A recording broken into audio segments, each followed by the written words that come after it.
Hello and welcome to the All 12 Signs video series for the Sagittarius New Moon. This is happening either on the 12th or the 13th of December, depending on where you live. I will be reading for Aquarius and Capricorn in this video. My name's Chloe. I work with card divination, astrology, and I channel energies through my body. As you can see, my hands are moving around right now. This is independent of my conscious thought, drawing in energies from different dimensions to help us heal, help us clear stuck energy, and open up portals to source to get us in alignment with our soul's frequency, right? It's like a form of light language, and it's just one of the ways that I channel. If you know your time of birth and you know your natal chart, I really recommend you check out the sign that falls in the first house first. This is called your rising sign, where your ascendant is. Each of the signs will be as if they are in the first house, so all the astrology will link closest into that. However, this does not invalidate you looking at any other part of your chart, perhaps where your sun or your moon are, because they are being activated, because this is a lunation. Just look to wherever that sign is in your natal chart, look to the house that it's in and the themes of that house. Apply those themes to the messages that come through. It's as if that sign, with all the connotations of your natal chart, have now moved to the first house. So take what resonates, leave what doesn't. Aquarius rising. How you doing, Aquarius? For those of you tapping into the Aquarius energy and it doesn't fall in your first house, look to the house that it does fall in your natal chart. Look to the themes of that house and apply those themes to the messages that come through. It's as if that Aquarius energy, with all the connotations of your natal chart, astrological points, celestial bodies, themes of house, all of that meaning has now all moved to the first house. So take what resonates, leave what doesn't. Now, regardless of whether Aquarius is your rising sign or not, Aquarius and Sagittarius sextile one another. This is a soft aspect. It's ruled by Venus, who is a benefic. This brings about a sense of appreciation, value, grace, diplomacy, connection, harmony, and creativity. Right, you're both yang energy, but you're different elements and you're different modalities. So you've got that baseline yang energy in common with one another. And then it means you can be playful and find harmony with these other elements and other modalities. It's a supportive moon for you, Aquarius, wherever that falls in your natal chart. I am pulling cards for 3 different piles. The first pile is the lead up to the new moon itself. This is coming from the full moon in Sagittarius that we had in Gemini season, the download that we had come through there. And how that then unfolded over the last 6 months and what you've been going through. The second pile is for the moon itself. I work with 6-month cycles. So this is the energy that's being downloaded into your vessel based on how all the astrology is talking to each other at the time of the new moon. And so if you want a deeper understanding of that, I do recommend checking out the collective reading. It was a very strong message that came through with that one, that channeled message that I received. I think it was the same day or the day before when I was out walking. And it's very much tied into the Aries hybrid eclipse energy that we had back in Aries season. And that was the last time that I got a really clear, concise, single message come through. And so that was linked into an activation from the hybrid eclipse, which we only have once every 10 years, of a soul integration of our past lives, our future lives, all coming into sort of lockstep and union with one another in this vessel. And that individual spark of spirit, which is the personal connection to fire that we have in the sign of Aries.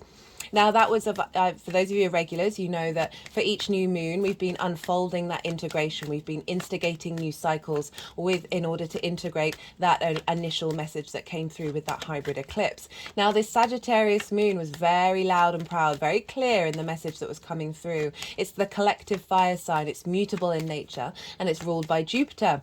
Jupiter brings elevation, wisdom, expansion, a sense of knowing, a sense of faith, a deep sense of confidence within yourself, bringing opportunities, abundance, and luck. It's very jovial. It's very generous in nature. And so that energy is feeding into this message, right? And the message is, oh, there we go. There goes the candle. Let's get another one. That did just go out. Right, do bear with me, Aquarius. It's interesting it went out at that point of sort of marking a change and a shift of our fire energy that's showing up for us here. We're dealing let me just light this first. I seem to be struggling. There we go. that this collective energy, our collective soul energy, our spark of spirit that's over many lifetimes. The message that came through with this sense of generosity that Jupiter is bringing to this area of our lives is bringing generosity of spirit and joy to past lives that may have been stuck and fixed based on sort of deep wounds that they may have felt in past lives, right? It's my experience that we hold a lot of that energy in this current vessel. We're here, our soul signed up for it. We're here to transmute that energy and work through it. And this message is sort of stemming from that Scorpio new moon, which was being able to look into the darkness, look into the intensity and liberate ourselves with that energy. And so those heavy energies of like grief, loss, anguish, frustration, rage, all of these very dark, fixed, well, I say dark, that's implying, that could imply a sort of a moral attachment to it. These are all part of the human condition. I'm not trying to shame or blame any of it. So with that, making peace with those emotions, with that fixed energy in Scorpio, we're now bringing the light, right? So we go into the darkness with Scorpio, we bring the truth out, and the Sagittarius energy expresses it in its movement and its momentum. And we're bringing that generosity of spirit of those in order to help facilitate those past lives be at peace with the journey that they've been on, right? Rather than holding on and fixing onto something. This is mutable, we're adapting here. And so often we have those energies stuck within us that we may feel that are part of our current experience, but are actually linked into past life experiences as well. So we're sort of liberating energy that's kept us from moving and expanding, and bringing that sense of faith of the longer term trajectory. Remember, this is a collective fire sign. It's about longer term cycles. We also think about the archer and how the archer knows that that arrow is going to end up where it needs to end up, but isn't fixated on how it gets there. So it's making peace with the journey, knowing that it's all part of a longer term cycle. You may go on some side quests before you end up back where that arrow is. And it's sort of allowing the souls to tap into that frequency that it's part of the all. It's part of a longer term narrative of sort of like your root soul energy. And so allowing that peace to come through, allow a sense of faith, allow a sense of optimism and expansion to come in, a cohesion. Jupiter's able to hold all of the planets within itself. I think the sun as well, all the celestial bodies within its being, right? Being able to hold the all within the one and the one within the all. And so really just allowing that sense of, and allowing some more movement rather than getting stuck in certain cycles of transmuting that energy and going, and being able to explore and roam and enjoy the ride that we are currently on. So very supportive message. These oracle cards that you see on the table, I pulled them before doing the collective reading, and it blew my tiny little mind how much they how much they represented that very clear message that got channeled. One of the key cards that the energies have been using in this All 12 Sign series is this Akashic Records card. Clearing old stories, releasing past lives, and freedom. Completely summing up that message in a nutshell. So we're bringing a sense of expansion here. We're bringing a sense of deep knowing and having faith in our journey, right? Wherever it may take us. So that's the sort of overall collective message that's being downloaded. I go into the astrology in way more detail. As I said, get quite esoteric, talk about the soul's journey, pull some collective tarot. So you might want to go and check that out in order to bring greater depth of understanding of how this energy is showing up for you and how to work with it. Right, what else did I want to say? So this is the second pile of the energy that's being downloaded in relation to this particular sign, which is Aquarius, right? So add on that deep level of the collective energy to that. For those of you watching after the event, you're not missing out because I am working with a 6-month cycle of how this is unfolding. New moons are a great time to set intentions. Why is that? Well, the moon is at its darkest. She is our emotional body, our unconscious mind, our intuition. How do we nourish ourselves and others? Where are our needs being met and not being met? And so she's getting a reboot with the sun. She's conjoining the sun, the full light and clarity and vision and purpose and animation and will of the sun, the divine cosmic light codes coming through, imprinting in our unconscious mind that will then see us unfold through our intuitive acts, elevating how we nourish ourselves and how we match our needs, make sure our needs are being met, and also accentuating our intuition wherever this falls in your chart. So that's pretty powerful. Setting intentions, obviously planting seeds in our unconscious mind. You don't have to set intentions, but if you are, or if you're just holding space just for the general energy, I do recommend acknowledging the fact that Mercury is going to go retrograde 8 hours after this moon is exact. Mercury is tied in with this new moon because it will retrograde back into Sagittarius. So it's getting a download from this moon, which will then unfold in its own journey. And so you might just want to hold space for the fact that Mercury is going retrograde, and it's part of a cycle that won't end until the end of January, and this is when all the planets are moving direct, so there's a real forward momentum with us at the beginning of the new calendar year. Just hold space for it, and when we do that, we are acknowledging it, we're not hiding from it, we're not resenting it, and so we're working with it rather than fighting against it. I'll talk more about what kind of intentions you might want to set around for the Aquarius risings in a little bit. So that's the energy of the second pile. And then the third pile is how all of this energy is manifesting moving forward. So let's talk about Aquarius rising. Where is this moon happening for you? This is happening in your 11th house, your house of good spirits. This is your hopes and your dreams, friends, groups and alliances, and reaping the benefits from your 10th house. So very positive house. It's making a sextile to your ascendant. So you're getting creative. You're bringing a sense of harmony, a sense of value of your embodiment of how you embody yourself into how friends, groups and alliances may bear witness to you, but also getting inspirational, creative, harmonizing energy in relation to your hopes and your dreams, which you will then embody moving forwards.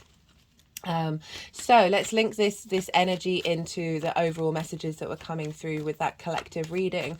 So as I said, like energies around perhaps hopes and dreams not manifesting, of past life energy, of not being welcome in groups, and not having alliances, not having a tribe basically, or being perhaps being betrayed by a tribe that you are in, not reaping the benefits from your 10th house as well, despite putting a lot of hard work in. These are all experiences that the souls, your past soul lives may have experienced, your ancestors may have experienced, more than likely than not, that these difficulties may have shown up, that may have held some limiting beliefs and some blocks around you being able to manifest this house of good spirits. So all of these things I feel are getting elevated. There's a sense of peace coming in with them, and then you're able to utilize the resources of those past lives in order to facilitate your hopes and your dreams, in order to be more embodied in friends, groups and alliances, drawing towards you a soul family that's more in alignment with this peace energy, right?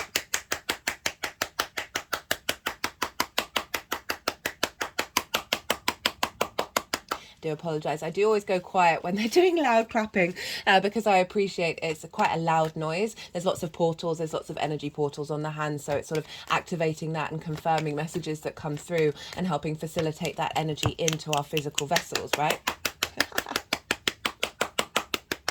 So new intentions around your hopes and your dreams, coming from a very generous sense of spirit, drawing towards you your soul family, an embodiment of your true self, your true soul's frequency in friends, groups and alliances. That card has shown up for quite a lot of the readings so far. That's very interesting, as has the world. What else did I want to say? Yeah, so new vibrational frequencies around receiving benefits from your 10th house, right? Being more in ease around with groups, friends and alliances. All of these things are great intentions to set around this new moon. But as I said, hold space for that Mercury retrograde. So these are things that can show up. And then your embodiment of this is in your first house will unfold moving forwards. And as I said, perhaps clearing out old groups and alliances that don't serve this new vibrational frequency. Really, I really just feel just allowing yourself to dream bigger, right? To have a deeper understanding of what your hopes are. And perhaps activate, maybe you do reap the benefits from your 10th house. That's your career house, your life purpose house, but really activating a high vibrational frequency around what you receive from that.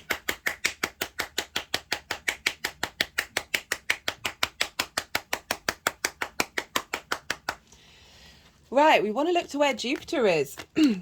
because Jupiter rules Sagittarius, and so wherever this ruler of a sign is impacting the signs that it rules. And so, you know, we want to look to where Jupiter is because it's influencing this moon.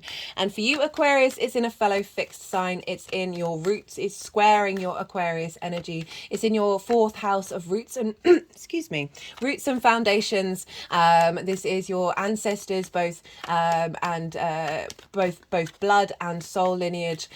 This is your parental figures, the roof over your head, and your private life. This is your foundational space. This is very personal to you. Jupiter's been there since May. I've done a Jupiter transit series. It just covered the direct motion. Jupiter's since been retrograde, but it will give you a deeper understanding of the themes of Jupiter being in that house. It's providing expansion, a sense of wisdom of knowing who you are in your foundational space, finding a little bit more opportunities and a sense of cohesion in where you live. You might have moved, you might have found an opportunity to live somewhere that's actually embodying your higher vibrational level of the deep wisdom and understanding and expansiveness that you want to bring into your private life.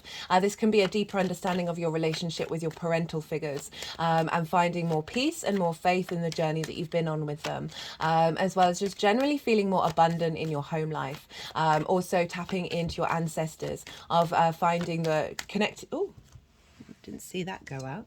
Connecting to the wisdom of your ancestors as well, and have a deeper knowing and a deeper connection with them. So Jupiter is retrograde, has been retrograde since the beginning of September. And you may have felt some restriction around this sense of expansion, the sense of joy, the sense of generosity you may have felt in your home life, the sense of really finding, just all those things that I talked about maybe have been a bit restricted, right? Because Jupiter's been going back and forth over these degrees. You're bringing depth, you're bringing a deepening to your understanding of your foundational space.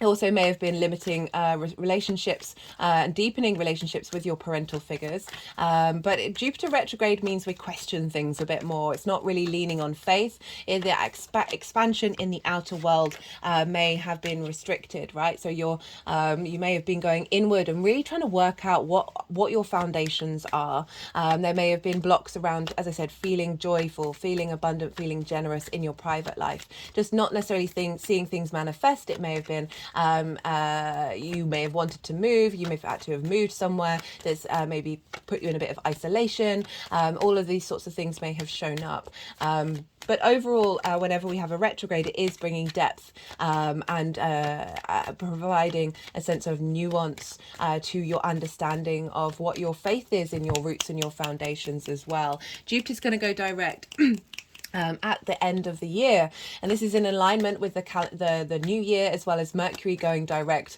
a couple of days afterwards. I really do recommend the Mercury retrograde series. I talk about the winter solstice as well, because we've got a strong alignment between the Sun and Mercury on that day, as well as the Gregorian calendar of what sort of intentions to set. So you might want to go check that out as well, particularly because this is linked into this new moon where Mercury will then retrograde into this sign. So we're going to have forward motion and moving, particularly you Aquarius, right? So the day that Mercury leaves the retrograde cycle, i.e. goes beyond the degree that it retrograded over, this is when the Sun and Pluto ingress into your sign on the same day. Whoa, this is big energy showing up here. Anyway, right, so Jupiter's influencing your hopes and your dreams, influencing the kind of groups that you may be meeting, reaping the benefits from your 10th house. And so there may have been some restriction around that.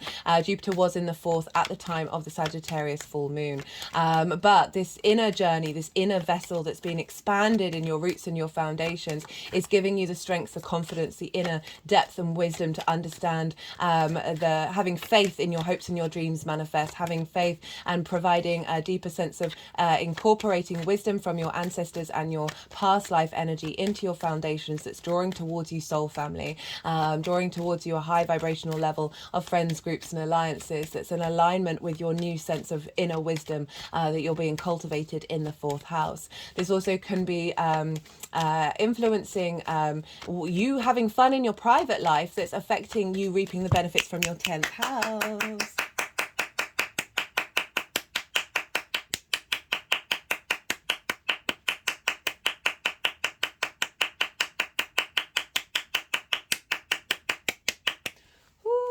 Okay. Now, Jupiter is in the sign of Taurus, which is ruled by Venus. So we want to go and look to where Venus is.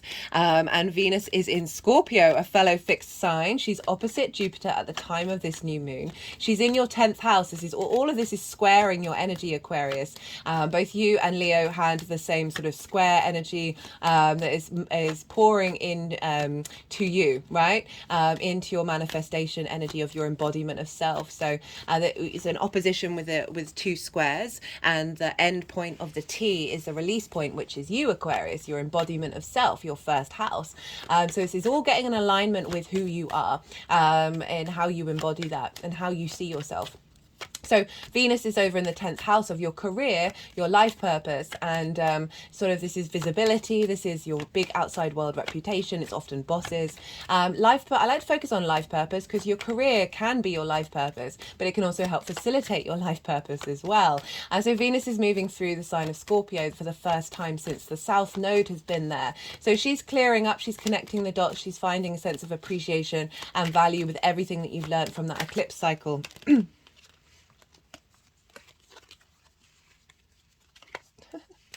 I wasn't quite sure if they wanted that card or not. Everything that you've been working on with that eclipse cycle. And so, you know, she's deemed to be in her fall in Scorpio because she's opposite the land that she rules. So she's really far away from home. This is based on Hellenistic principles from over 2,000 years ago. And I always bring these up, right? I work with those principles. They are the foundations in which I work with, but I also work a lot with my intuition and just like witnessing the fact that we live in different times now. And I can understand why Venus in Scorpio might be seen as breaking away from the Venusian energy.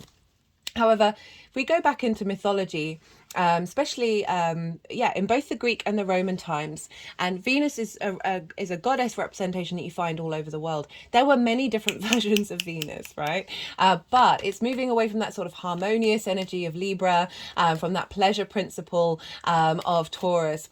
It's a different type of pleasure principle with Scorpio, right? There can be a sense of possession and obsession and really intense energies with Venus over, and so I can understand why it might seem like she's in her fall, but she's very independent up in Scorpio.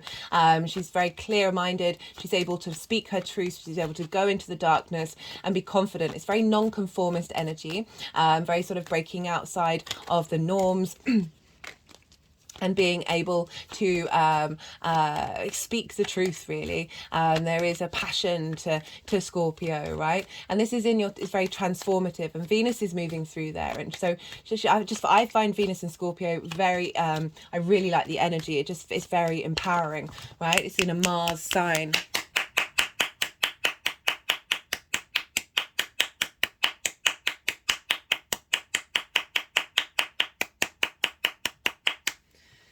And okay, so where was I? So Venus being in the 10th is influencing what's going on with Jupiter over in the 4th, which is then influencing your hopes and your dreams. So we're getting an alignment with your career, your life purpose, with your home and your private life. The two benefics are talking to each other by opposition. They want to be in harmony with one another. And so Venus is bringing an element of charm, an element of people appreciating and valuing what it is that you have to offer in your career. And that influence is impacting this new moon. That's what's happening in the download, which will unfold even more so over the next 6 months. In alignment of the wisdom that you're discovering in your roots and your foundations, Venus is helping harmonize that and be able to speak the truth of what's been showing up for you.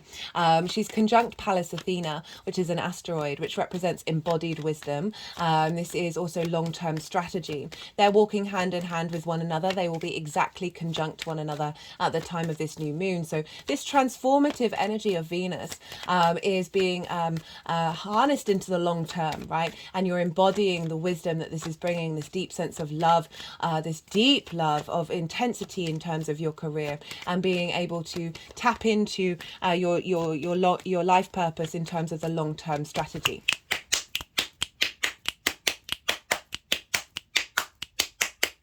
And I also feel that Pallas Athena is helping tempering those perhaps difficult emotions of obsession and of possession, and actually facilitating and turning that into wisdom.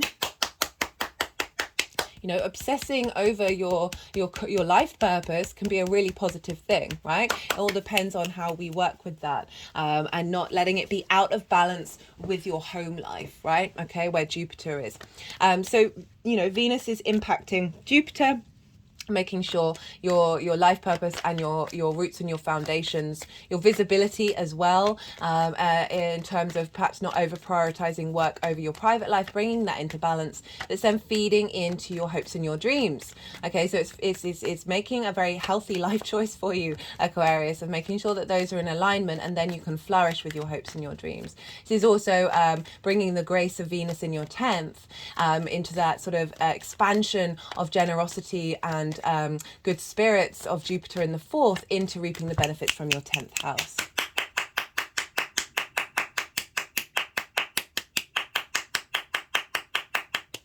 In terms of friends, groups and alliances, you know, talking about soul family, of interacting with people to help facilitate your life purpose can be a really positive thing here, as well as just finding a little bit more spring in your step, a little bit more good spirits with this alignment of Jupiter in the 4th, of feeling expansion that is being supported by Venus, of that visibility, right? So the visibility of the wisdom that you bring from your roots and your foundations, being able to communicate that into friends, groups and alliances, as well as the fact that Venus is in Scorpio, which is ruled by Mars traditionally, and Mars is over in the sign of Sagittarius. It's very closely conjunct the Sun and the Moon, bringing very independent, motivative intentions and manifestations with this energy. So we've got a feedback loop. So between Mars, Venus and Jupiter.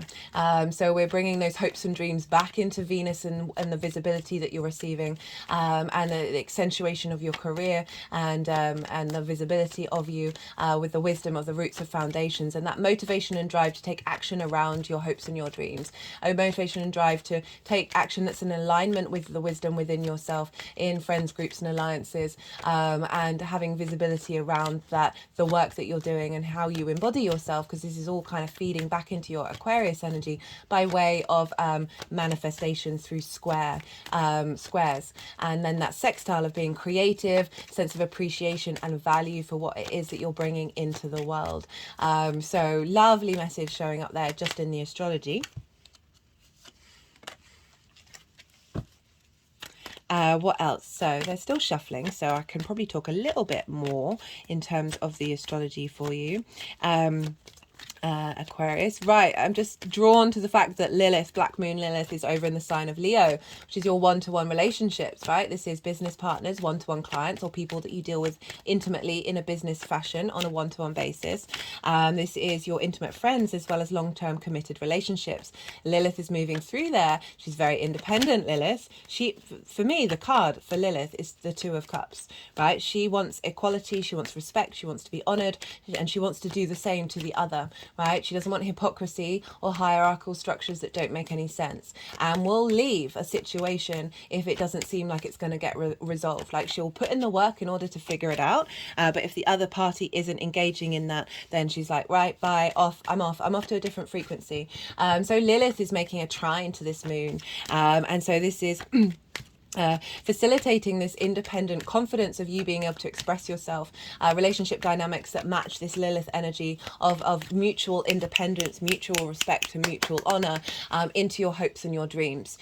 So this might be in relation to those of you who part of your life purpose, what's calling to you is a one-to-one intimate relationships, as well as a deeper union with people on an intimate level, as well as clients as well, because we're dealing with the 10th house of career, of bringing in people who acknowledge and see what you have to offer in terms of that Lilith energy on a one-to-one basis, right? That's then reaping the benefits from your 10th house and unfolding moving forwards. Again, that the hopes and the dreams can be linked into all the things going on in the 7th house. There's lots more astrology, but that's just something that wanted to come out and say hello. Okay, let me rewind a bit and talk a bit more about the fact that Jupiter and Uranus are in the sign of Taurus, and they're in conjunct the Sagittarius energy. And in conjuncts is when they've got 6 different energies trying to work together. So different yin yang, we've got earth and we've got fire and we've got fixed and we've got mutable. And this can be very discombobulating energy. And so the ruler of this moon is in a little bit discombobulated, but that discombobulation really feels like a breaking up, of shaking of old frequencies, old energies within your body, in your roots and your foundations, that help you tap into your pleasure principle, Taurus, in the 4th house, and this sense of abundance and really being very sort of the empress in your home life, that is shaking up any blockages around being able to facilitate that energy around your hopes and your dreams, and for other people to witness it, to be able to how you interact with your soul family. And so really like breaking up lots of distortions in your roots and your foundations around finding comfort, around finding pleasure. Because that discombobulation, as I said, right, is 6 energies. Once you figure out that there may be like energies who don't really necessarily take a little bit of effort to work together, once you do, you are working with 6 energies. You're breaking outside of the norm. You're breaking outside of conformity. And Uranus is here to liberate and break out of those fixed energies that may be stuck in your physical body, that sign of Taurus. Right, is there anything else? They're still shuffling. I think I might just leave it there because I don't want to overload you.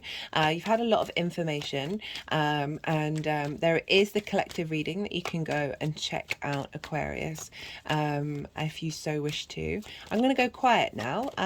Right, oh, before I do that, I do recommend checking out where your sun and your moon are in your natal chart, the themes of the houses that they're in, because those themes always get activated around lunations, and so those themes are going to add on a personal layer to this general reading. To help you understand at a deeper level how this is showing up for you. We also have wait,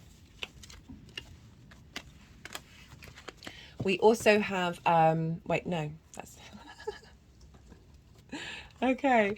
Right. We just had the Yang Day action side of the reading, the go, go, go, the stimulation, the extrovert, the outward expression, all the information. And now we're going to have a little bit of yin, night, rest and digest, right? We've just had, I'm going to soften my mind and go quiet, allow the energies to move through me. They're going to do some energy work, move the cards around, and then they'll put the cards into the 3 piles, and I'll bring the astrology back into I'll bring the tarot back into the astrology when they finish. I call you to soften your mind as well. You just had loads of information. Let it all settle and digest into your unconscious mind and see what intuitive hits come up. Right, so I always find the week in the lead up to this new moon, basically a week before the new moon, you often see themes both of the energies that are going to be transmuted and released, as well as the energies that this new moon is bringing in. So there may be some difficult things that have been showing up and you're just like, where has that come from? I haven't felt like that in ages. But it's just helping you know, okay, that's really being let go of now, as well as highlighting, that feels a bit different, that energy feels a bit different, and it's letting you know how this new moon is going to unfold. Let me just move this down.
Okay, Aquarius. Right.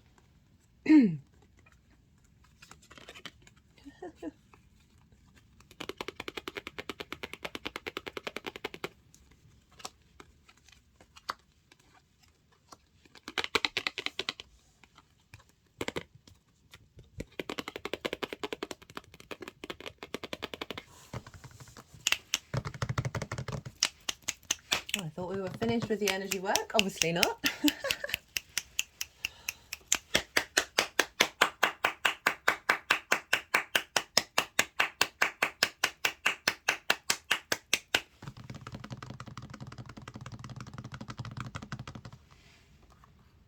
Okay. So, for the energy leading up to this new moon, so this is from the Sagittarius full moon. I just want to say off the bat, 6s and 3s have shown up in every single reading, and the Hanged Man and the Ace of Pentacles have shown up pretty regularly, and the Hanged Man definitely here a lot. So everybody's been going through it and finding a higher perspective, basically. So we've got the 5 of Pentacles, we've got the Queen of Wands, we've got the 6 of Cups, and then the Hanged Man. So the 5 of Pentacles feeling left out in the cold, not feeling supported, feeling worn down, beaten down. It's sort of being in sort of survivor mode. But also this is a scarcity mindset as well, and certainly not feeling abundance, and feeling an element of not being able to hope and dream in the way that you would like to. Perhaps those dreams haven't manifest, perhaps feeling left out in the cold when it comes to reaping the benefits from your 10th house and being seen and visible and engaging with soul family in your friends, groups and alliances. And so it's all the kind of themes that are sort of showing up that I was talking about. That there's just this is a clearing out of this energy, whether this has shown up very loudly for you or not, whatever's been going on. This is this energy may have shown up just for you to work with, right? And the reason why I say that is because of these other cards, that there may have been something that then triggered old experiences, right? That is just feeling a little bit separate, right? Really feeling a bit isolated from those friends and groups, isolated from your hopes and your dreams, and not feeling like you can tap into something that's coming from an abundant space. We've got it with the Queen of Wands, and the Queens nourish and nurture. They observe, they strategize, they bring depth to their element, to their suit. The Queen of Wands is very independent, very fiery, very creative, very passionate. There's a real sense of luck with the Black Cat and the ability to find the light that you need in order to thrive. So this feels like you've been nurturing those hopes and dreams, nurturing those passions, nurturing this energy and helping navigate your way through it, right? We've got it with the 6 of Cups, which is about being able to look to the past with hope, with a sense of abundance. You see this figure here. Sorry if the cards are shaking, my body's shaking at the moment. Now this figure is offering this cup, this full cup that is full with flowers, so it represents abundance. We've got this house here. It's the biggest house in the tarot, which is a far cry from the lack of house that we have here. So it's this feeling of making peace with the past. There may have been somebody who's come into your life from the past, who's helping you reflect and find abundance in the journey that you've been on. But overall, it's just generally making peace with certain situations, seeing the benefits from them rather than the restrictions of it, and just cultivating a sense of security rather than a sense of lack, right? Rather than scarcity. We're now in this abundant energy showing up here, which is helping you then re-examine what your hopes and your dreams are, what they truly mean to you. What kind of people do you want to be around, and do you want to be in a career where you're not seen and you're not visible? Or is this building on whatever it is that you've been working on, and perhaps there's just been a bit of a dry spell and you're now appreciative of that and not thinking that this is permanent?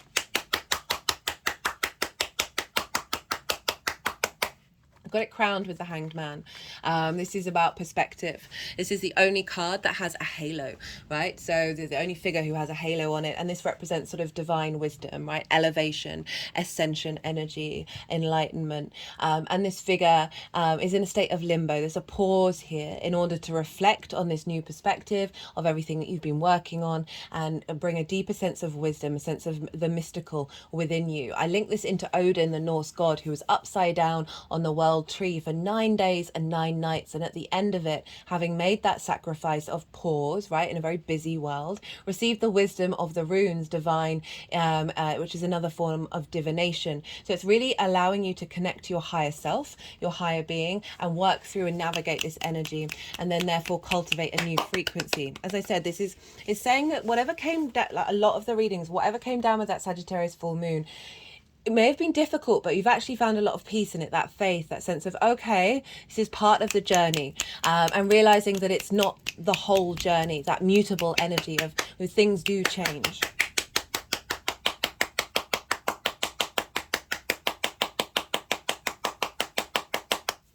Then for the just energy in the arms, in the arms, in the arms.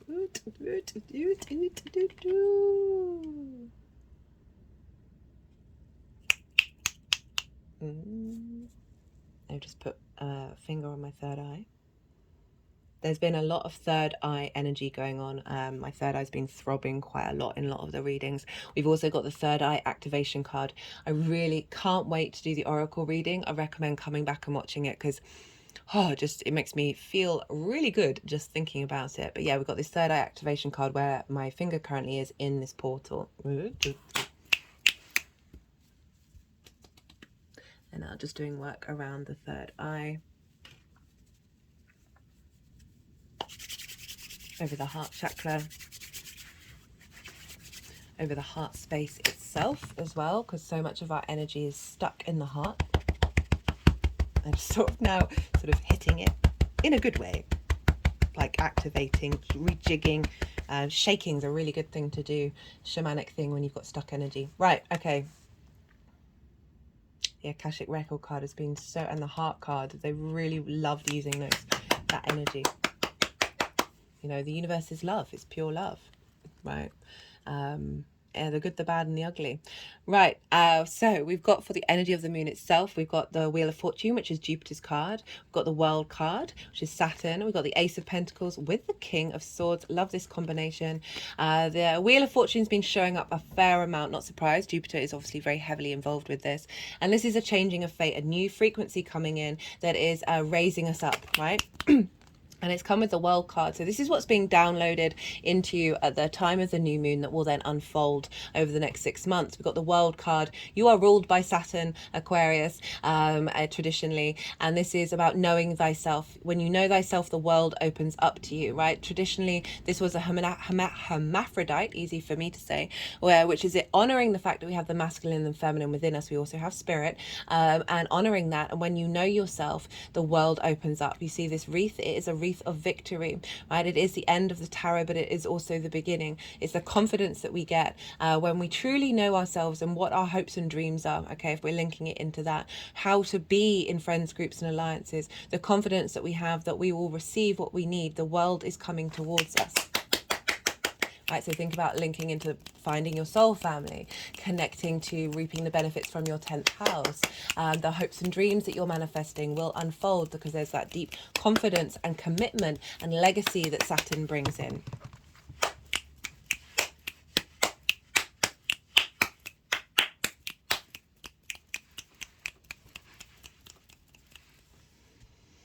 And then we've got the Ace of Pentacles with the King of Swords. So this is heralding in a new energy in the 3D realm, right? For me, this is new earth. There's a mountain through the portal, which represents a higher perspective. There are the flowers of the magician, which represents you have all the resources you need within you. This is an offering from the universe, a renewal of energy in the 3D world, right? So maybe your hopes and dreams haven't manifest, right? And this is helping you find a new way of navigating that and creating and thinking from a higher perspective, right? Opening that energy up. This could also be more money coming in or reaping the benefits from your 10th house as well. With the King of Swords. Also encountering new groups, friends and alliances. As I said, a reconnection to your soul family in the material plane.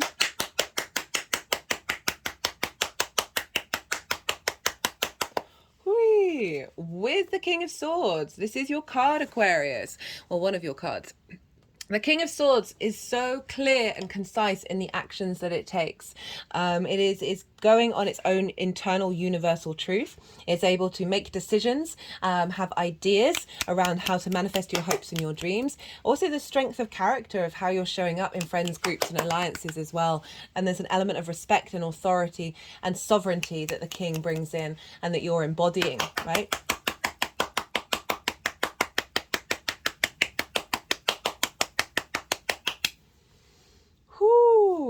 Okay, so again, so with the alignment with your home and your career, right, I really feel with that World card is like this is the blending of your work and your home life together in order to be able to hope and dream and take action on it with such clarity moving forwards, right? So how is this energy manifesting moving forwards? We've got the Knight of Cups and we've got the Nine of yeah, I did get that right, Knight of Cups.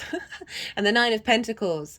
So the Knight of Cups is moving through life with flow. They embody the cup. The cup is our emotional body, the sense of love, a sense of creativity. There is intuition here. And the Knight is just moving through life with grace and ease. It's a real sort of committed to your hopes and your dreams, right? Being the big romantic, that those dreams are going to come true. Being charming in the way that you interact with friends, groups and alliances. As well as perhaps offers coming in that are nourishing you creatively and emotionally from your life purpose. It's coming with the Nine of Pentacles, which I love because she's very independent, right? This energy does the things that they need to do in order to create and manifest abundance into their life.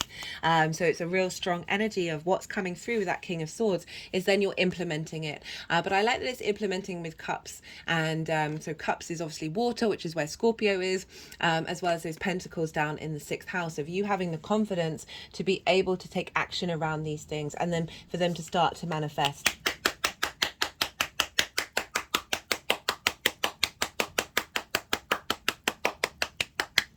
And what I feel, you know, I talked about Lilith, and there's obviously a reason why I brought that up in your 7th house of potentially a partner coming in, you know, the Knight of Cups, that doesn't diminish your own independence and your own abundance, right? They're working together. They're not, there isn't an element of trying to subdue that, right? So there's a real sense of a connection coming in that isn't invalidating your own individual spirit.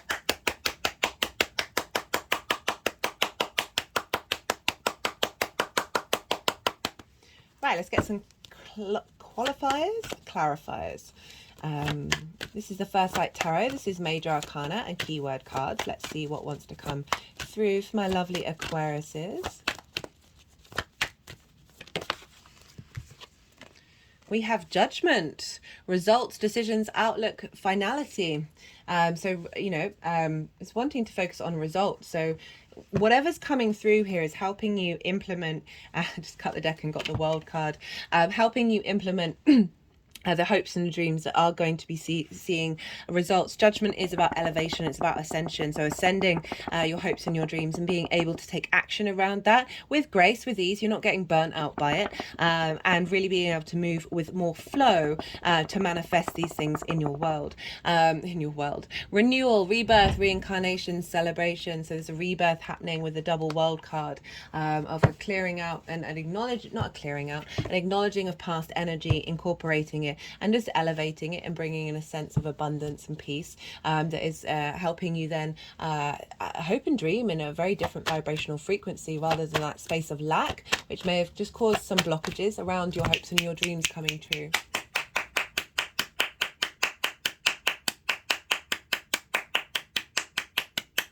Okay, let's get a final card. This is the numerology deck. All the decks are in the description box if any of them take your fancy.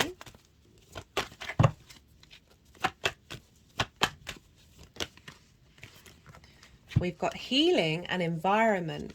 So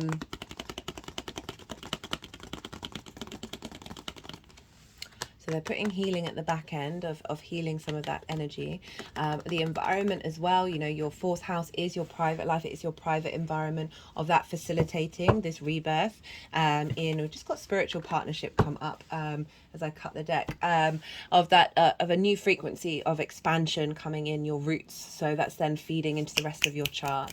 Spiritual partnership, this can be in link with your hopes and your dreams, right? This can be a combination of perhaps also somebody that you work with, that's helping facilitate meaning into your life, right? And just spiritual is a catch-all word for just bringing real depth of meaning into something. You know, I did mention the Lilith energy over in the 7th house, right? That can be a business partner that helps bring about abundance. This also can obviously be a more long-term committed relationship. So spiritual partnership might be linked in there as well. What else did want to come through? I'm always very wary of saying that because not everybody's after that in their lives, okay? So I don't want that to limit anybody's ideas of what to hope and dream for. Okay, I'm thinking about friends, groups and alliances of that soul family coming in, and being in alignment and being supported, right?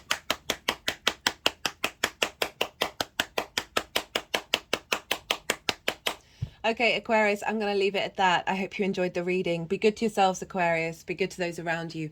And most importantly, be well until we meet again.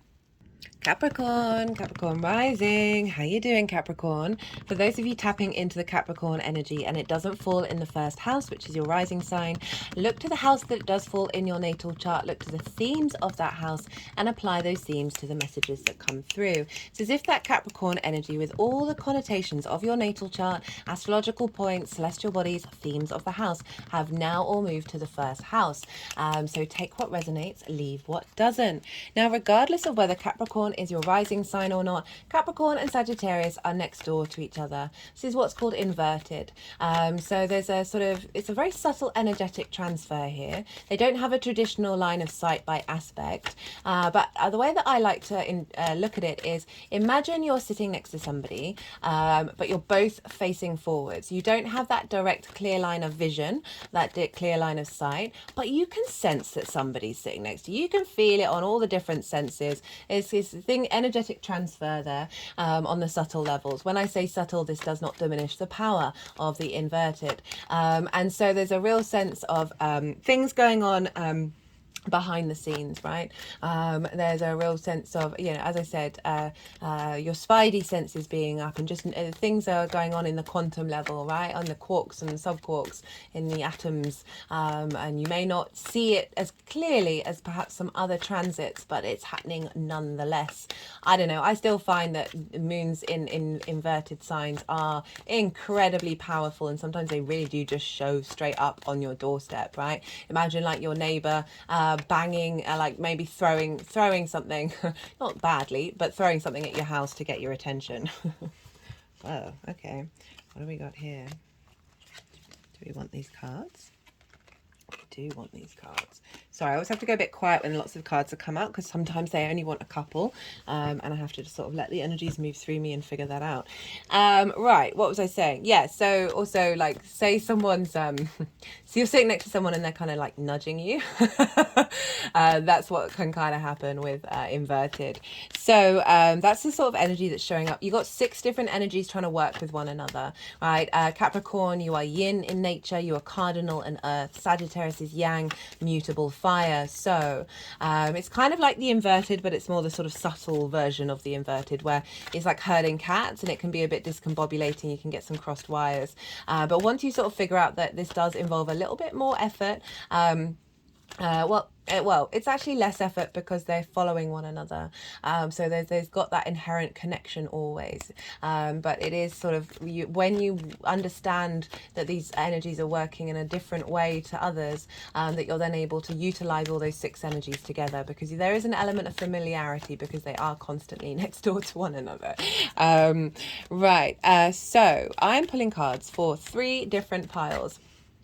The first pile is the energy of the lead up to this new moon. So this is from the Sagittarius full moon that we had back in Gemini season. And so it's everything that you've been working on from the download that we got at that full moon, and how you've been integrating it. And then the second pile is the new moon itself. So I work with 6-month cycles. So if you're watching this after the event, don't worry, you're not missing out on the energy, because I focus more on what the download is at the time of the lunation, the exact time of how all the celestial bodies are talking to one another, what narrative are they bringing down into your vessel, what download, what energetic blueprint that will then unfold moving forwards over the next 6 months to the Sagittarius full moon next year, which will be Jupiter and Venus will be conjunct one another in Taurus. I can't wait to read that one.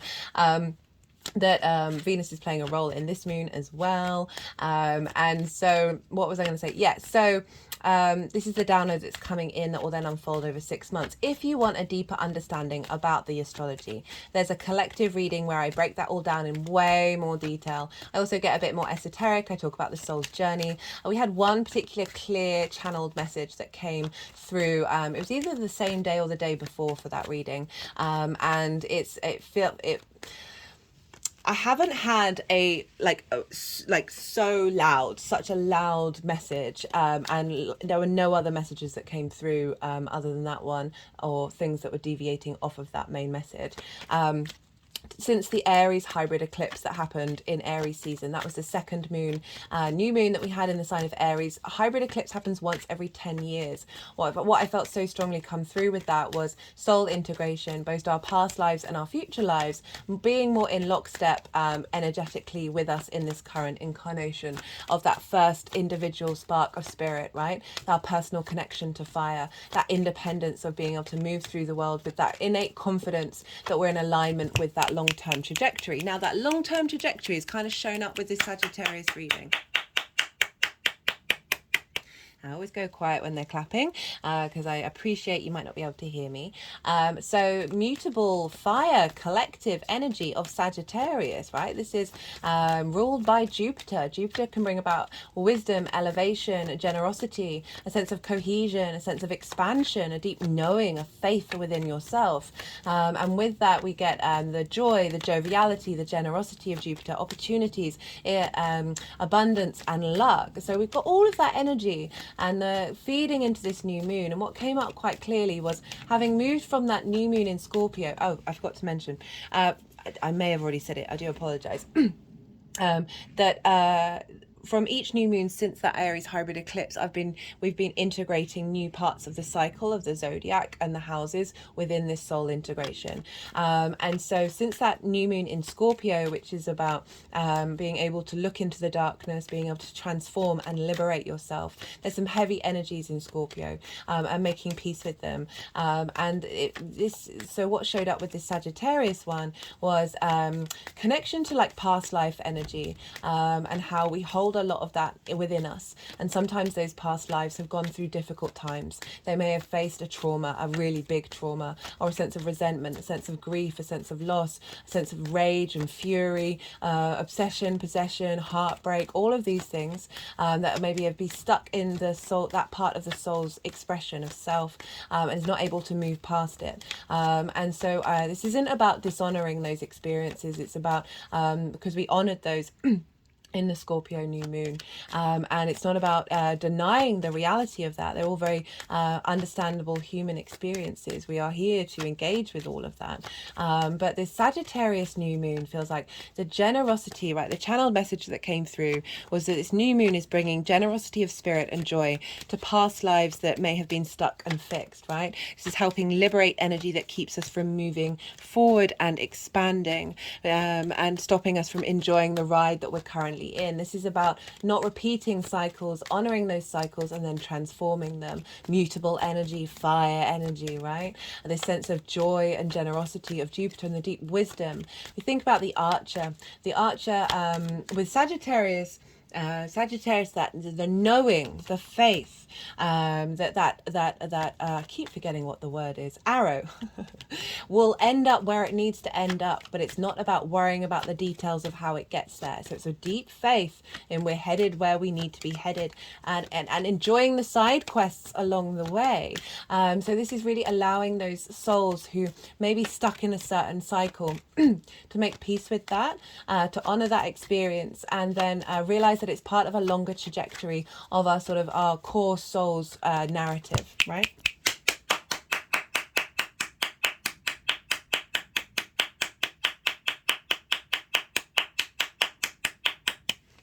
And so it's bringing a sense of faith, a sense of peace to those souls. So then we bring them all together, that collective fire, and then we can work together in union, right? And use that wisdom of all those the lessons that have been learned, and the skills and the talents that come through with this transit. So that's the new moon, and that's what's coming down. You know, as I said, I broke down the astrology in more detail in the collective reading, and obviously I'm going to be adding on to that in terms of the astrology in relation to you, Capricorn. And so new moons are a great time to set new intentions. And why is that? Well, this is when the moon is at her darkest. She's her most receptive. She represents our unconscious mind, our emotional body, our intuition, where our needs being met and not being met, how to nourish ourselves and nourish others. And she's receiving a reboot from the sun, right? An activation, you know, it's kind of burning up old energy and transforming and receiving wisdom and vitality and animation, a sense of vision and purpose and will, and the divine light codes coming in and feeding into our unconscious space, which means then intuitively we are taking action around bringing in a higher level of nourishment and higher level of our needs being met, as well as heightening the intuition of wherever that moon is landing for you, wherever Capricorn falls in your chart. So very powerful moon, so good time to set intentions into that sort of receptive, intuitive space of the moon. If you are going to set intentions, and you don't have to, even if you're watching this after the event, you can still tap into the energy and set those intentions. I only do so when I feel called to. I know a lot of people who don't work with astrology, and I know their natal charts, and they tell me about their lives, and I see it unfold, right? So it's not something that, yes, we can help add to it, but if you are setting intentions, I do recommend you holding space for the fact that Mercury is going retrograde 8 hours 8 hours after the moon is exact. So you don't have to figure out what that means for you. You can just sort of go, I appreciate and I honor and I understand that this is happening. Hold space for it. You're connecting to it. And so that means you're not fighting with it. You're working with that energy. And the reason why this is significant is because Mercury will be retrograding back into Sagittarius. I've done a Mercury retrograde series. Absolutely loved it. It felt like a big final hurrah of 2023. It's the last retrograde with Mercury in Capricorn, with Pluto being there for the next 7 generations. And so it's a big deal. It's also got some very powerful alignments happening with not only the winter solstice, but also the new year, the Gregorian calendar. So you might want to go check that out to sort of get a feel about what kind of intentions to set for both of those portals. Also, it's tightly linked into Jupiter because Jupiter rules Sagittarius, and Jupiter's going direct at the end of the year. Everything's going to be in forward motion by the end of January, all the planets, after what feels like most of the year being in retrograde. So we've got a little shift going on. So that's just honor what Mercury's doing. It will be going back into this sign. It's going to be receiving a download from this new moon, and then we'll be activating that in its cycle. Right, so the third part is how this energy is going to manifest moving forward. Now let's get into the astrology.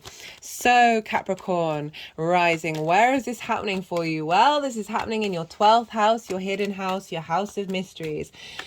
This can be a very heavy house, especially when there are transits there, okay? Because it's linked into the constructs of who you are. It can often be linked into your unconscious space. I feel like it's the hidden house, the house of mysteries, it's the unseen. So it's not just your unconscious mind, it's your unconscious connection to all of those parts of you that are unseen to the tangible world. Tangible world, physical health, more the 6th house. So it's often depression, anxiety, and grief can be here. A sense of isolation and loss as well. And so these all can stem from trauma responses and limiting beliefs, and things that are going on in the deep recesses of your mind. So when we have transits moving through here, you might just feel like you are a bit more withdrawn. There might be a heaviness. You might be feeling heightened levels of anxiety or depression, or there may be some tapping into grief. All of these emotions are showing up in order for you to create space for them and let them pass through you during these transits.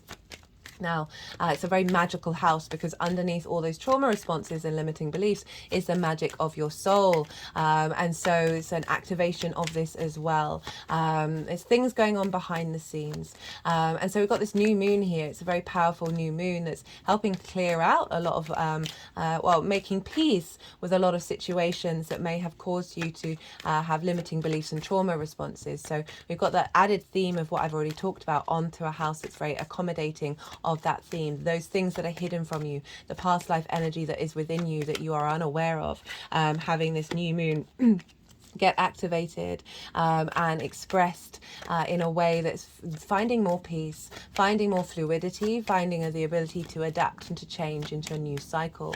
But as I said, this is a heavy house, so you might end up finding yourself spending time by yourself during this new moon.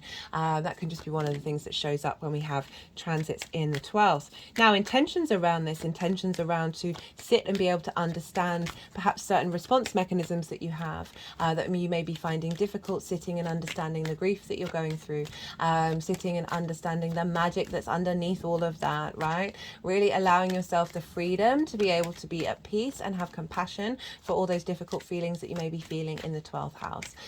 This is intentions around the past life energy of any sort of intense mental anguish or intense loss and grief, inability to connect to magic as well. Right, all those themes, any blockages around past lives may have been having, that may have caused blockages in this current incarnation. The 12th house is often a part of you that can be very, very personal to you, that others may not necessarily see. It can also be a part of you that's very personal, but often out of reach. So a new moon around this can be helping integrate that. I always say with client work on your 12th house, always work on your 12th house, because the more that we integrate that and understand that that can be a place of heaviness, we are able to sort of integrate that with the rest of the chart, especially the magic side of it. So setting the intention to understand all of that, to have a deeper understanding, a deeper ability to go into isolation, right? It's often a place of meditation and sort of retreat energy. So if you struggle with that, it might be a really great intention to set around of being able to unfold with that one. But also just a really a deeper wisdom, a deeper understanding, a deeper faith and expansion of generosity in your unconscious mind of the journey that you've been on, and unraveling new pathways, opening up new pathways. Oh, they like that one.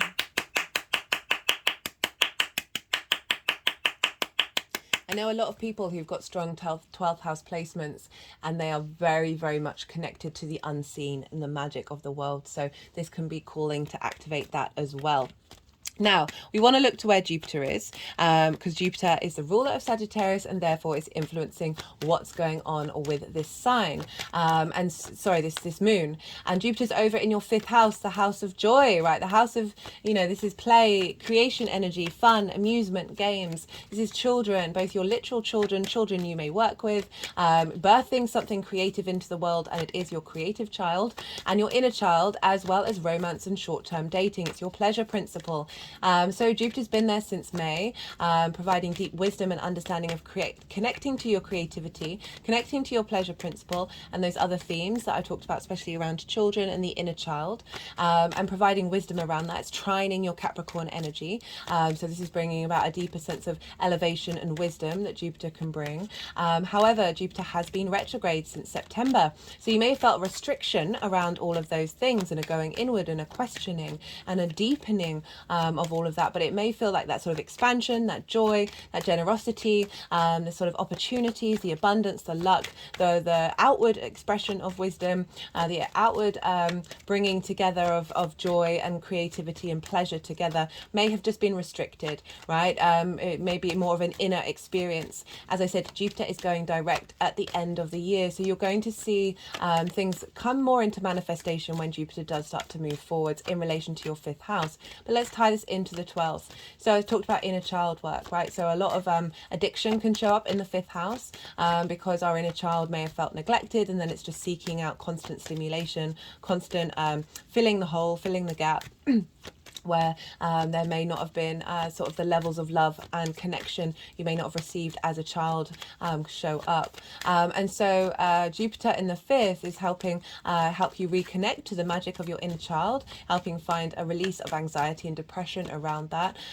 It is and also linked into your creation energy of how you create and how you bring pleasure into your life, and really bringing a deep inner wisdom into that 12th house, into alignment, of helping release blockages around those things, and facilitating opening up of the magic of how you connect to your creation energy, how you connect to the children in your life for all those various different things that I just listed, as well as your pleasure principle, which isn't just about romance, although this is the house of romance and sort of more short-term dating. It's sort of the fun side of being in a relationship, rather, well, it's not necessarily that being committed isn't fun, but you know what I mean. But pleasure can be found in every area of your life, and so often sometimes we get it twisted and we may focus so much on one particular area. And I feel like this is allowing a lot more space for different narratives to come in, different new ways of engaging with the world, right? Showing up with this 12th house of releasing limitations and restrictions and trauma responses that may foresee you have a form of love language that's linked into your parental figures, because Venus is there, and we're going to talk about Venus in a second. No, Venus isn't there. I do apologize. Venus is in your 11th. Sorry, I do apologize. But still linked into the way in which you show pleasure. This card has shown up for nearly every reading. The way in which you show pleasure in your romantic relationships can come from the love language that you learn from your parents. So in that unconscious space of helping navigate and break out of patterns and create new neural pathways. Speaking of Venus, I do apologize. She is not in your 4th house. That is Leo. This is opposite Jupiter. Don't know how I could get this wrong. Over in your 11th house of the house of good spirits. So this is friends and groups and alliances. This is hopes and dreams and reaping the benefits of the 10th house. As she rules Taurus, she's impacting what's going on with Jupiter, and therefore impacting what's going on with this moon. And so Venus is moving through here for the first time after that South Node transit. So she's clearing things up. She's connecting the dots. She's bringing a sense of value, appreciation, and harmony to everything that you went through with that eclipse cycle. She's bringing a sense of charm into groups and alliances. You may feel yourself going out into groups a bit more, wanting to realign with the intensity in which you express yourself in those friends, groups, and alliances, and being received well, right? Venus traditionally is in her fall in Scorpio because it's opposite the sign of Taurus.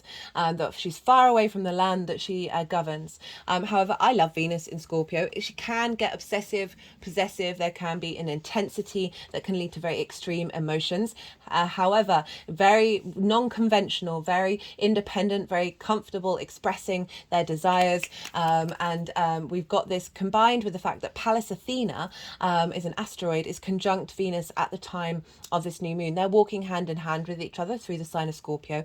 Pallas Athena represents embodied wisdom and long-term strategy. So Venus is combining with your hopes and your dreams of finding love and appreciation around them, wanting to connect, wanting to bring harmony with that, harmony with groups and alliances, as well as perhaps female figures from your career showing value and appreciation. So you're reaping the benefits from your 10th house that way, but just in general showing up of a connection and a harmonizing of the work that you do in your 10th, in your life, in what you're reaping your benefits of.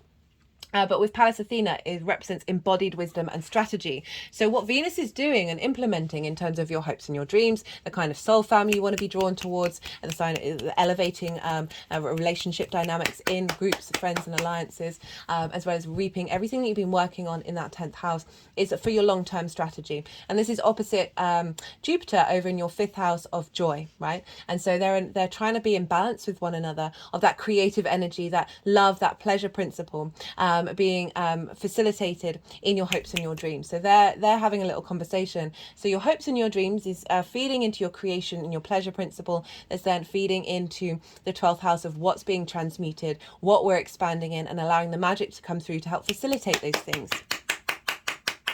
Now, Venus is in Scorpio, which is ruled by Mars traditionally, and Mars is in your 12th house. So, Mars in the 12th house, I love Mars in the 12th house. I always feel very protected when Mars is in the 12th house. It's going through your unconscious mind, helping you see through your actions and your deeds about what's hidden underneath you, within you. Mars is also helping strengthen your defenses, well, not necessarily defenses, but helping support you with any difficult emotions you may be feeling.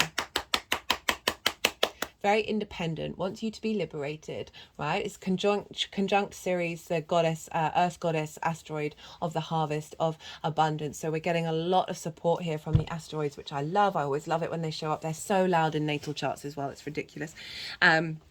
Right, so that's what's going on. So we've got this feedback loop between Jupiter, Venus and Mars, and they're going back and forth, and that's all feeding into this moon. So we've got the motivation, our drive and our actions and our passions in alignment with our love, our connection, our harmony and our desires, all this, the masculine and feminine coming together in union with divine wisdom, right, of Jupiter.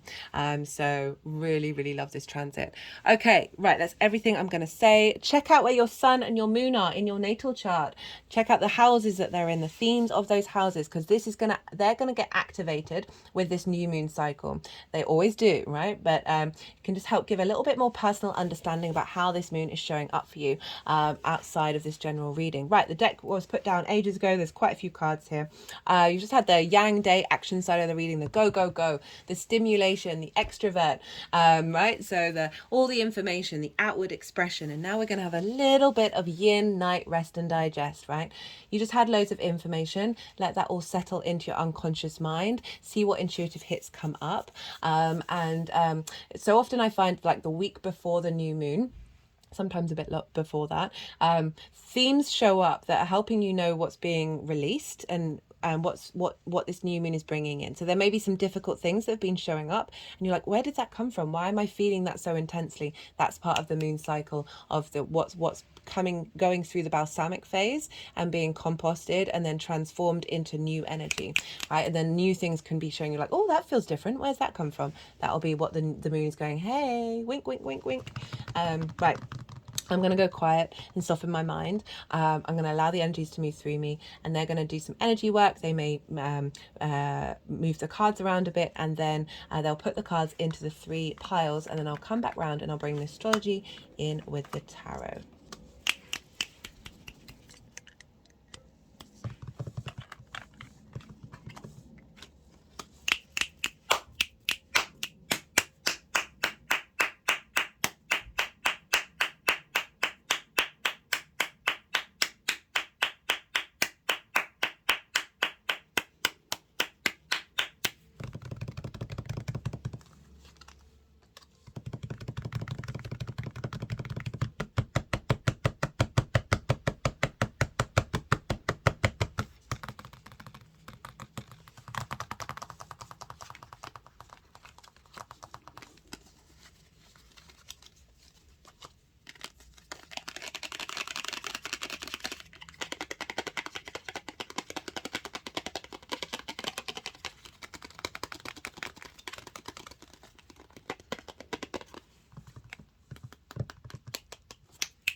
So my other hand, sorry, I forgot to mention, is over my third eye. There's been a lot of third eye work happening in this transit. We've actually got the third eye activation card here as well. So just in case you were wondering where the other hand was, they're just sort of doing similar tapping over the third eye. And obviously there's a deeper sense of faith and knowing when we look through our third eye. We're able to see the wider picture and see through delusion and illusion.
Well, right, Capricorn. Okay, so this is the lead up to the new moon. We've got the Nine of Swords, we've got all swords here, just realised that. Nine of Swords and the King of Swords as well. Knight of Swords, Six of Swords, Seven of Swords. For every reading, and now we're at the end of the readings, every reading a 6 or a 3 is shown up. So compared to any of the other numbers, which is quite phenomenal. 3s represent unity, 6 represent healing and protection. So the Nine of Swords, not surprised we've got some of these cards showing up for the 12th house. As I said, this is anxiety, this is sleepless nights, right? So there's an element of worrying about things, having a lot of things that are on your mind, and just being in a constant loop. Whenever this card shows up, I like to always bring up the fact that the mind is an addict, as well as seeking out the easiest form of energy, right? Because the mind needs a lot of energy. You burn just as much calories sometimes as you do in a workout when you're using your mind. And so the mind will go for the easiest route, and the easiest route, it happens to be cortisol and adrenaline. And the more that you then get stuck in that loop, it then turns into an addict. It's addicted to getting that fix in order to feed you that energy. And you know, it's all good in moderation, but when we are constantly in that space, we actually can't think. We can't think of any solutions, right? So it's actually counterintuitive. It's ridiculous. So this is sort of symbolizing that there's oh, okay, my third eye just got really heavy. They just did a little circle around the third eye. Sorry, my head is all the way back, as you can probably hear. So the front of my neck is really stretched out, so I have to wait for this to come out. It's just, my head is really heavy. Sometimes they do this and it's not this heavy, like it's wanting to go like all the way and stretch really, really far. Just had an energy release. And another one. Like the front of my neck muscles are getting kind of stretched that they probably haven't had in a very long time. And another energy release. And another. Is that 4 now?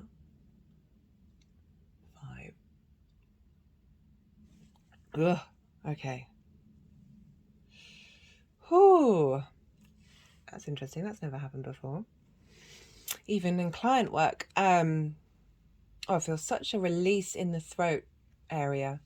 It's like it's all been, there's a lightness now.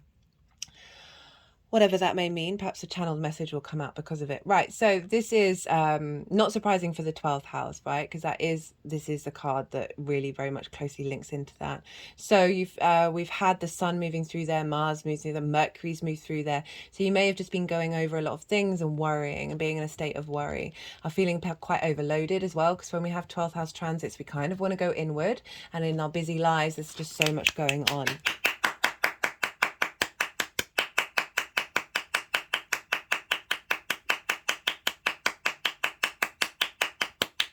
So this is from the Sagittarius full moon leading up to now, of like what feels like it is.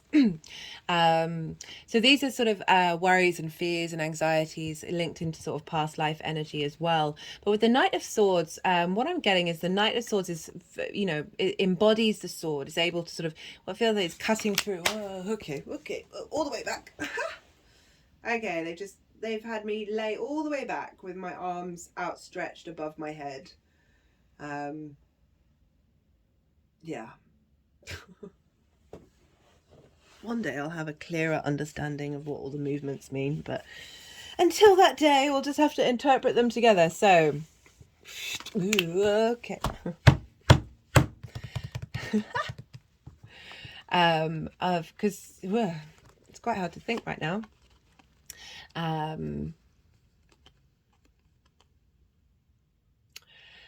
So I'm getting dual messages. It's because the Knight of Swords can rush into things, right?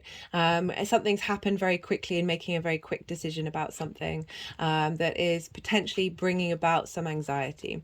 But the strongest message I'm getting is this Knight of Swords is coming through and helping, helps cut through a lot of these swords, so they're no longer hanging over your head. There's still things that you need to probably work over, but they're not causing you to have sleepless nights in the same way as they may have done. Also, helping release a lot of energy, release a lot of ideas and constructs that may be blocking you, that are sort of causing that intensity in the 12th house. And we've got it with the Six of Swords.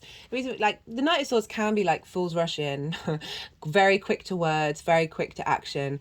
But and that may be part of it that's being also liberated as well.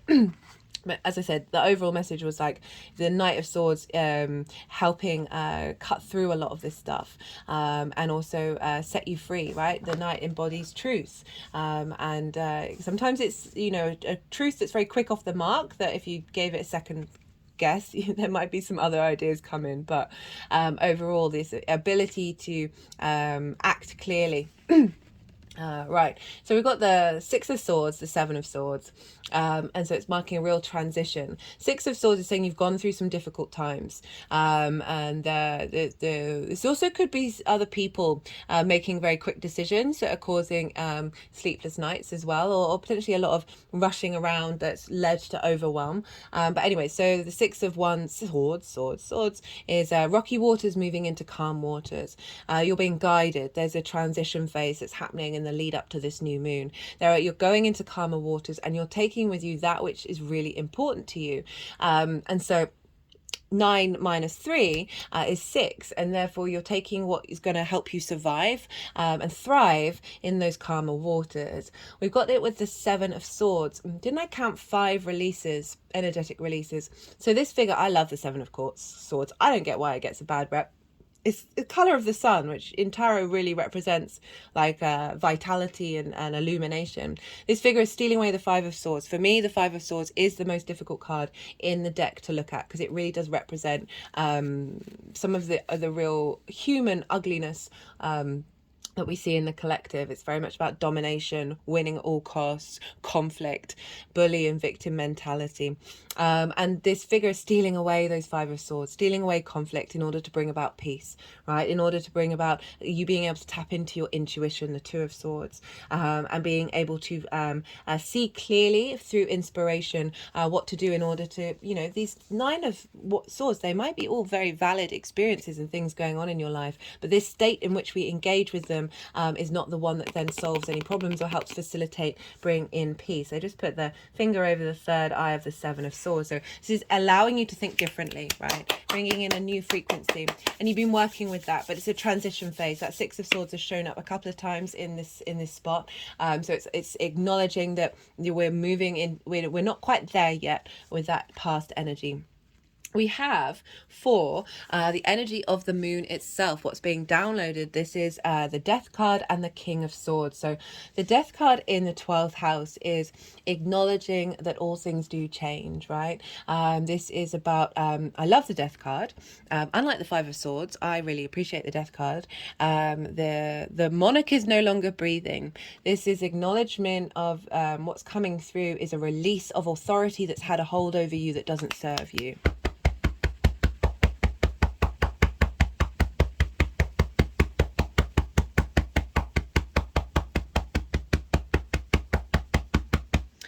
And the Death card is protected. There's an element of purity to this, of like transmuting energy, and heading. The sun is rising, right? So heading towards the sun. And very interestingly, there's one little child here who's sort of holding flowers as if to give it to Death, right?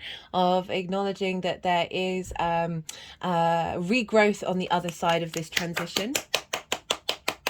I'm thinking about that inner child, of releasing of inner child issues. So you can then smell the flowers, very Jupiter and Taurus. It is such a powerful card. This is also linked into Venus, where Venus is, because it's Scorpio's card of hoping and dreaming again and coming out the other side with a new sense of vigor, a new sense of vibration, right? Acknowledging the difficulties of the 12th house as well, and being able to transform that into magic.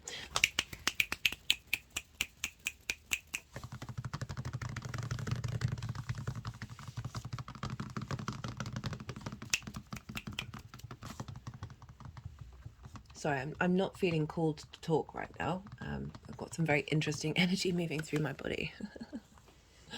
Like my head is like fully on the right of my shoulder.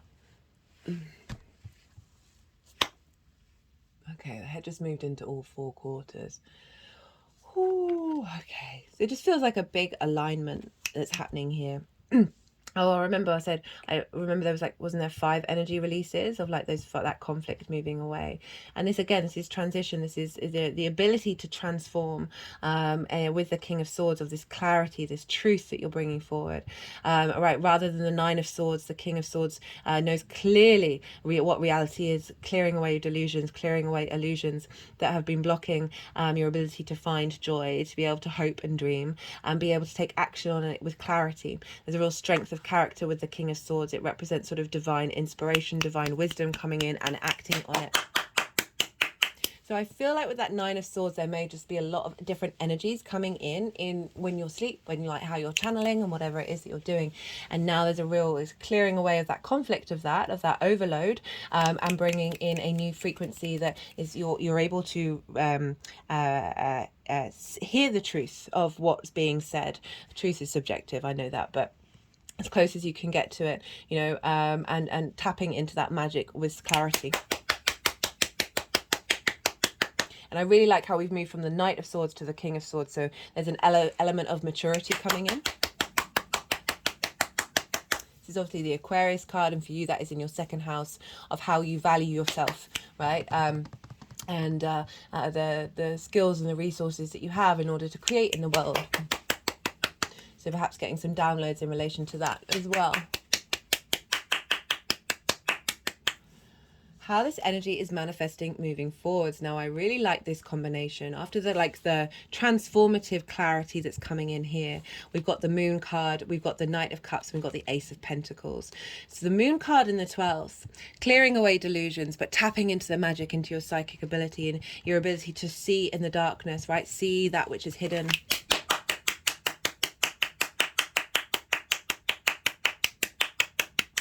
Tap into that dream state, understand what your dreams are telling you. Just really being able to pick up on the hidden synchronicities. with the Knight of Cups. Love the Knight of Cups, moving from the Knight of Swords to the Knight of Cups in your 12th house.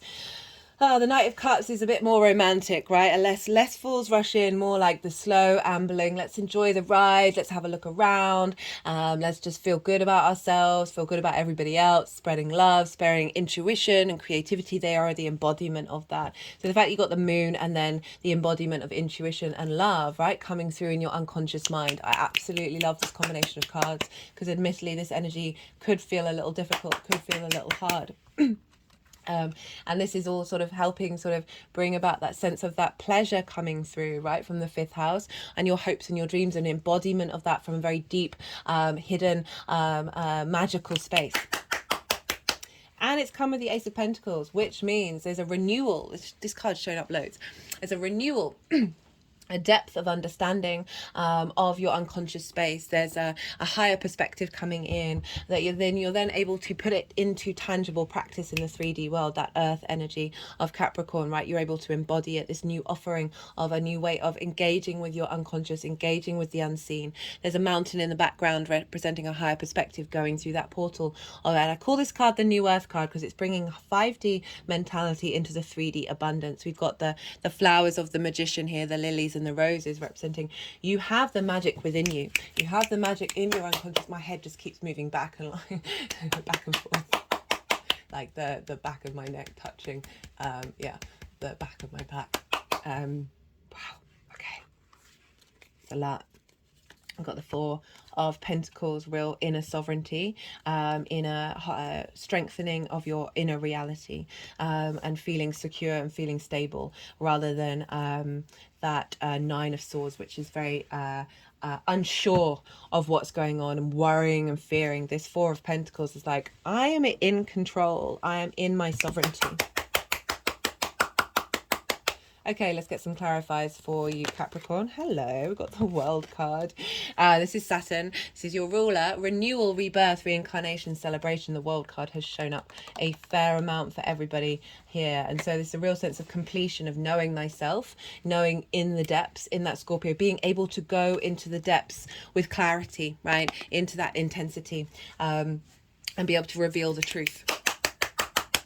Powerful, powerful for the 12th house, right? Oh, right. So what was I saying? I was saying words. Right. The World card is know thyself and the world opens up to you. So really having a deeper understanding of the truth of who you are, and allowing that to move through you in and integrate into the outside world, the outside expression, clearing blockages around creativity and joy, pleasure, and the ability to hope and dream. A real sense of renewal coming in with that World card. Let's get a final card for Capricorn. Final card closing out the transit series. Well, the Oracle card reading will be next.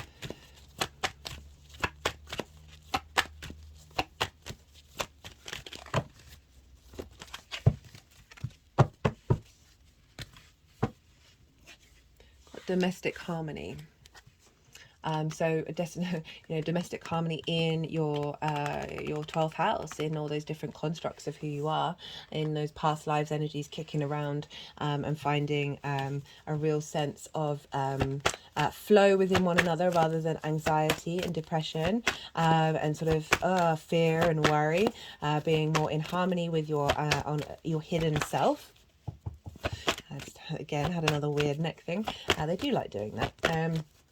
Okay, and what else can that mean? Like your hopes and your dreams around that kind of thing, right? Of being able to tap into that and finding the pleasure in the ways it, removing of those love languages that have blocked you, right? And bringing in some peace, bringing in some flow.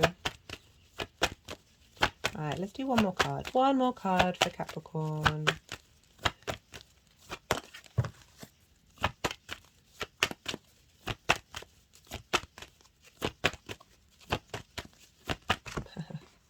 All right, I want to do some energy work.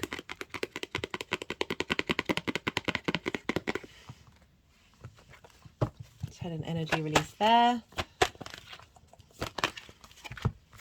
Synchronicities. So, not surprised with the 12th house energy of being able to tap into the synchronicities, see the messages, see that which is hidden, see the matrices that aren't as clear in the tangible world.